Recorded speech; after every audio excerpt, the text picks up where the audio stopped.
Vampiros que não mereciam perdão. Eu vou citar alguns nomes de vampiros cruéis, os vilões mais famosos aí das nossas séries queridas.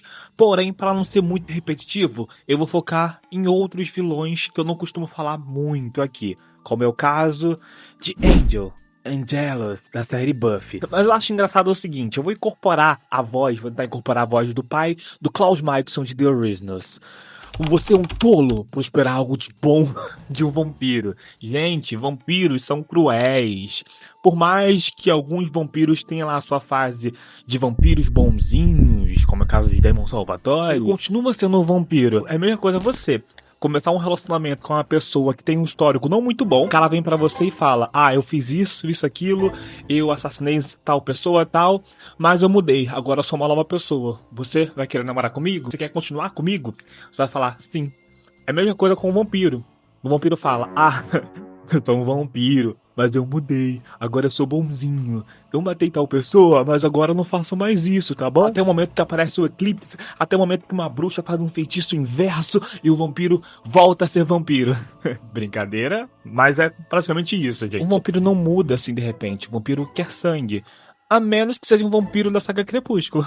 Aí você pode se relacionar, como é o caso de Edward Cullen. Lembrando que até mesmo Edward Cullen, ele quase destruiu Bella lá na cama, tá? Porque ele é forte. Mas vamos pra lista de vampiros que não mereciam perdão. É claro que Klaus Mikeson entra aqui nessa lista porque Klaus Mikeson não merecia paz. Eu fiz esse vídeo de Klaus Mikeson falando que ele não merecia paz e tal, porque os haters atacaram Niklaus, falando que ele não merecia paz e tal, mas eles estão certos, gente. O mais irônico é o seguinte, na hora de Klaus, o inferno não existe mais. Ele é tão sortudo, o cara é tão ruim, tão sortudo, que na sua hora o inferno é destruído e ele encontra a paz. Oh, nossa, Niklaus destruiu diversas famílias, matou muita gente ao longo do caminho, para no final conseguir a paz. Nesse vídeo eu quero focar no personagem Angel da série Buffy. Eu vou falar de outros vampiros sim, mas Angel é o mais hipócrita. É quase um Klaus Mikeson. Eu acho que é pior que Klaus Mikeson. A diferença é que Angel teve uma redenção, ele teve tempo de mudar, que ele mudou, né, na sua própria série Angel. No spin-off de Buffy, a série Angel, ele mudou, ele abriu uma agência para ajudar outras pessoas contra os seres das trevas. Mesmo assim, isso não descarta seu histórico de vampiro sanguinário, porque ele tem um histórico muito ruim. Como humano, ele já não era um personagem de bom caráter. Ele era um cara acomodado, que vivia bebendo, tinha uma intimidade ali com sua irmã que era algo estranho. E depois que ele foi para um bordel, ele encontrou a vampira Darla, que transformou Angel em vampiro. A partir daí, é só ladeira abaixo. Então vamos falar sobre o passado do vampiro Angelus. O mais engraçado é que Angel desencadeou, gente, um mal bem maior. Porque Angel transformou a Drusilla, que eu vou focar aqui, que depois transformou o Spike. A Drusilla transformou o Spike. E o Spike, além de atormentar Sandale, ele atormentou outros lugares no passado. Então esse mal começou com Angel. Não vou focar em Darla, porque Darla era uma vampira qualquer que transformou Angel. A partir daí, ele causou cada vez mais desgraça, males eternos, pra no final tentar consertar tudo. É o de sempre, né? Como eu falei no início, não espere bondade de um vampiro. Não, é algo imprevisível. Os vampiros, se fossem humanos, eles seriam psicopatas ou algo do tipo. Angel nunca teve uma relação boa com o seu pai. Então, quando ele foi transformado em vampiro, ele destruiu toda a sua família. Ele foi lá, matou seu pai. Depois, ele viu a sua irmã e sua irmã falou: nossa, é um anjo que veio me resgatar, ou coisa do tipo. Ela teve uma visão de um anjo, mas não, era seu irmão vampiro, o Angel. A partir daí, Liam, que ele se chamava Liam, assumiu o nome de Angel. Olha que ironia. Ele assumiu esse nome como uma afronta. E Angel destruiu toda a sua família. A partir daí, ele continuou com sua vida de vampiro, destruindo outras famílias até chegar na Drusilla. Quando ele viu Drusilla, ele descreve essa mulher como algo inocente e pura. Então ele decidiu transformar a vida dessa mulher num verdadeiro inferno. Nossa, Homem, quando é transformado em vampiro, ele continua sendo homem, né? Você entendeu? Ele falou pra Drusilla que as trevas estavam lhe esperando. Então o que ele fez, gente? Ele torturou toda a família de Drusilla na sua frente. Ele deixou ela embora, ela foi embora, mas com aquele trauma. Ela deixava despedaçada, destruída, porque ela presenciou a tortura de sua família. Tudo isso nas mãos de Angel, namorado de Buffy, a nossa caçadora imaculada, perfeita, entre aspas. Ironia, ironia, ironia. Sim, eu sou irônico, sim. Não satisfeito, ele deixou ela livre e ela foi pra onde? Pra um convento.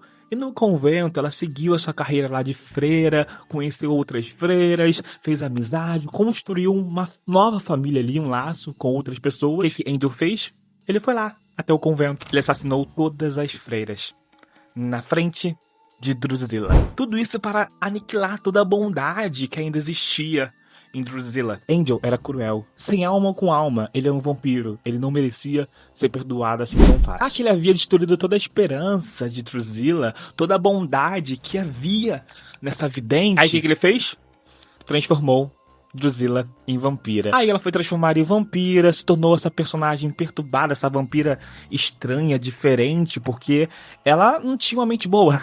Já não tinha uma mente boa. Tudo isso por conta de Angel. No futuro, ela encontra um demônio que tira seus traumas e começa a agir como Angel, ajudando outras pessoas. Depois Angel se mete aqui no assunto, porque Drusilla estava tentando tirar os traumas de Angel também. Mas ele não queria, porque ele falou pra ela que aquilo fazia parte da sua identidade, que seus traumas, sua dor fazia parte de si, da sua essência. Se isso fosse tirado de Angel, ele seria uma pessoa diferente. Ok. Ele estava ali buscando, estava ali no seu arco de redenção. Então, se aquelas maldades de Angel fosse retirada dele, ele poderia voltar a ser aquela pessoa de antes. Aí ele derrota esse demônio e Drusilla volta a ser quem ela era, a personagem perturbada que Angel criou. Aí Angel transformou Drusilla. Drusilla transformou o Spike. Aí tivemos esse trio do mal. Spike era conhecido como um poeta sanguinário. Ele absorveu, ele incorporou esse seu lado macabro, esse seu lado sanguinário aí nas suas matanças. Aí Spike era conhecido por quê? Por ser assassino de caçadoras. E no final, Buffy acabou se aproximando de Spike, porque ele teve sua redenção. Vamos todo aquele arco de Spike, que ele foi capturado pela iniciativa, recebeu um chip que bloqueava seu lado assassino, e ele começou a perceber que tinha um lado bom nele. Aí ele se apaixonou por Buffy e tudo mais. Mas ele eliminou diversas caçadoras. Agora, imagine só a cena. As caçadoras lá no plano espiritual olhando pra Buffy. Nossa, ele me matou e você tá com ele? Parabéns. Uma ótima caçadora você é. Gente, eu esqueci de falar. Dê um like nesse vídeo, se inscreve nesse canal para a gente chegar na marca de 60 mil inscritos. Estamos aqui na Maratona dos Vampiros. Essa semana estou com foco nos vampiros e semana que vem o foco será as bruxas. Então se inscreve nesse canal, dê seu like, manda esse vídeo para uns amigos aí. Vamos crescer esse canal, quero chegar na marca de 100 mil inscritos. Angel não merecia perdão porque ele criou todo um ciclo de destruição com Drusilla, depois Spike, e foi indo. Aí nessa minha lista de vampiros que não mereciam perdão, entra o vilão Claude Maikson, Angel, Spike. Eu vou colocar aqui o vampiro Damon Salvatore. Você sabe por quê, gente? Por mais que ele tenha mudado com o tempo, ele matou muitas pessoas inocentes. E depois, quando ele brigava com a Helena, ele ia lá e voltava a ser o Damon Salvatore de antes. Ah, não consigo mudar. Helena me abandonou. Helena brigou comigo, então vou lá. Eu não tô falando que ele não deveria ser assim, gente. Ele é um vampiro, como eu falei. Não devemos esperar o quê? De um vampiro. Vampiro é vampiro, querendo ou não. Por isso que a galera que é fã de séries e filmes de vampiro prefere o vampiro raiz, o sanguinário, que não tá nem aí pra nada. Porque o vampiro está sendo ele. Não tá criando uma máscara para impressionar uma mortal, como é o caso de diversos vampiros aí na ficção. Mas Damon Salvatore também não merecia perdão. E a vampira Catherine Pierce também não merecia perdão. Apesar que ela não teve perdão, né? Quando ela virou humana e estava lá quase morrendo, ela zombou da galera, meio que se arrependeu ali, e tava todo mundo assim, tá indo tarde, mas amamos essa personagem porque ela é melhor que Helena Gilbert, né? Ela foi uma ótima vilã e voltou lá na última temporada para acabar com tudo, porque ela assumiu o papel de Arcades. Ela também não merecia perdão e não teve perdão. Quem perdoou Cat? A diferença é que a gente gostava dela como vilã. É isso.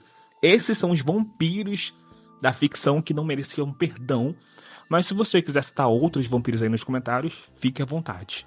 Comente aí. Qual vampiro da ficção você acha que teve perdão, mas não merecia?